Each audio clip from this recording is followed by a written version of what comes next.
একসময় করতোয়া নদীতেও কুম্ভমেলার আয়োজন করা হবে।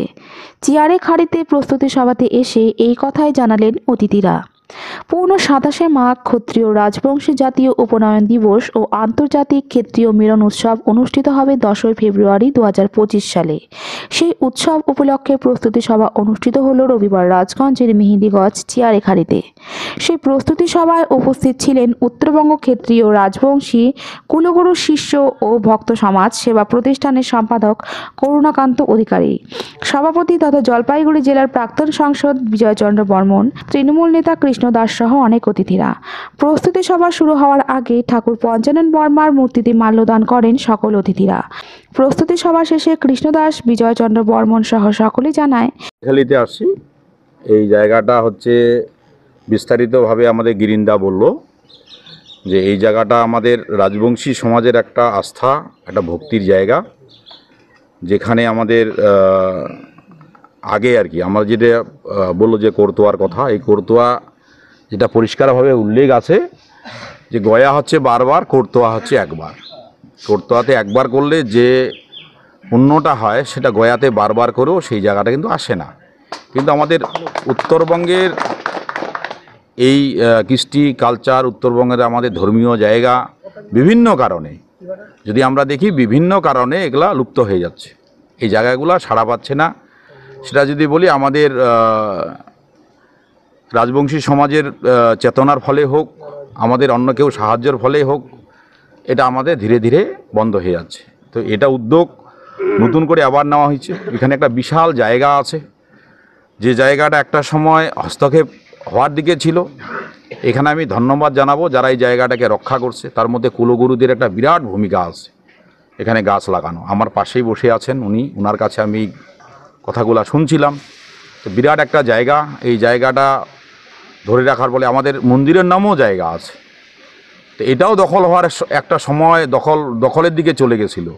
কিছু বাগানের, চা পাতা বাগানের মালিক, কিছু মাফিয়ারা এটাকে দখল করার জন্য চেষ্টা করেছিল। যাই হোক, পারে নাই, ঠাকুরের কৃপা আছে। তা আমি একটা জিনিস বলবো যে উত্তরবঙ্গের মধ্যে আমাদের অনেক তীর্থস্থান আছে, অনেক ভালো জায়গা আছে।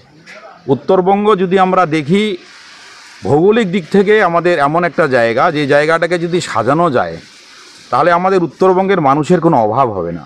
এখানে যেমন বিভিন্ন জনজাতির মানুষ আছে, তেমনি প্রাকৃতিক সৌন্দর্য আছে, তেমনি এখানে আমাদের ঐতিহাসিক কিছু জায়গা আছে, যে জায়গাগুলোকে আমরা বঞ্চিত হচ্ছি, যে জায়গাগুলোকে তুলে ধরার জন্য যেমন আমাদের উত্তরবঙ্গের রাজবংশী সমাজের আমাদের এক হওয়া দরকার, উত্তরবঙ্গের মানুষের এক হওয়া দরকার, তেমনি সরকারকেও আমাদের এই সব ঐতিহাসিক জিনিসগুলোকে বাঁচানোর জন্য সাহায্য করা দরকার।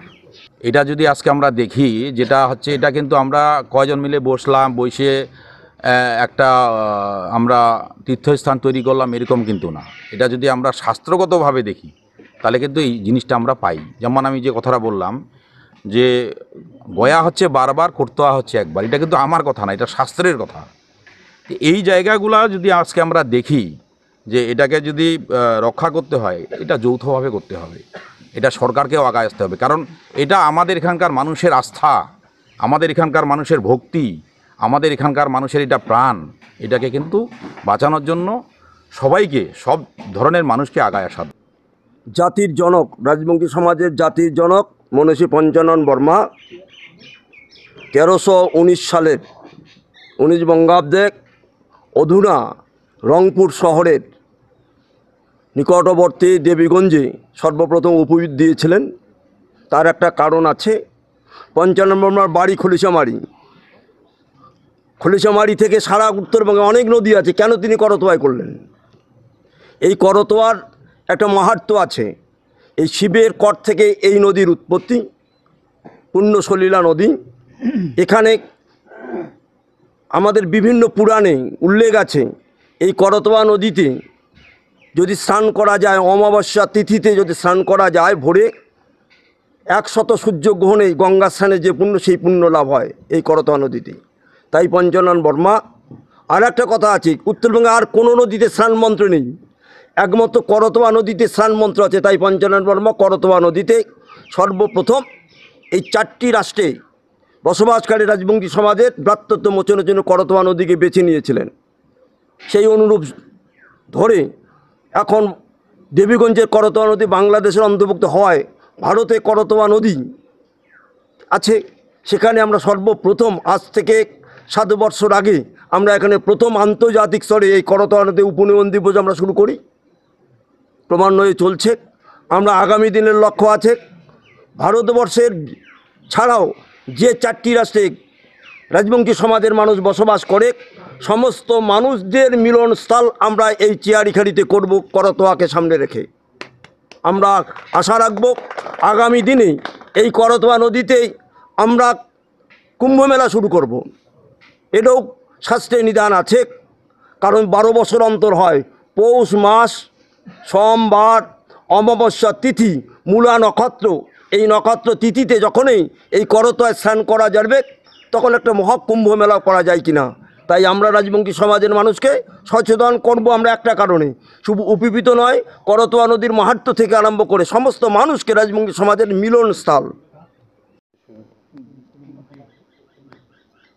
এই চেরিয়াখাড়িতে ক্ষত্রিয় দিবস উপলক্ষে যে উপনয়ন দিবসটা হয় তার প্রথম মিটিং আজকে এই আমাদের এখানে হচ্ছে। আসলে উদ্দেশ্যটা অনেক মহৎ আর কি। রায় সাহেব পঞ্চানন বর্মা সে 1912 সালে যে ব্রাত্যত্ব মোচন করে রাজবংশতে ক্ষত্রিয়তে ব্যাপৃত করেছিলেন, তার উপলক্ষে এই অনুষ্ঠান হবে। তাই এখানে এবার আরও বেশি করে লোকের সমাগম হবে বলেই আমরা জানি। হ্যাঁ, আর মানুষ স্বতঃস্ফূর্তভাবে এখানে মেলা দেখার জন্য আসবে। অনেকেই আমরা ভাবছি যে এখানে এবারও বাইরে থেকে লোকজন আসবে, এই নেপাল থেকে আসবে, হয়তো বাংলাদেশ থেকে হয়তো আসতে অসুবিধা হবে, রাজস্থান থেকে আসবে আমরা জানতে পারছি।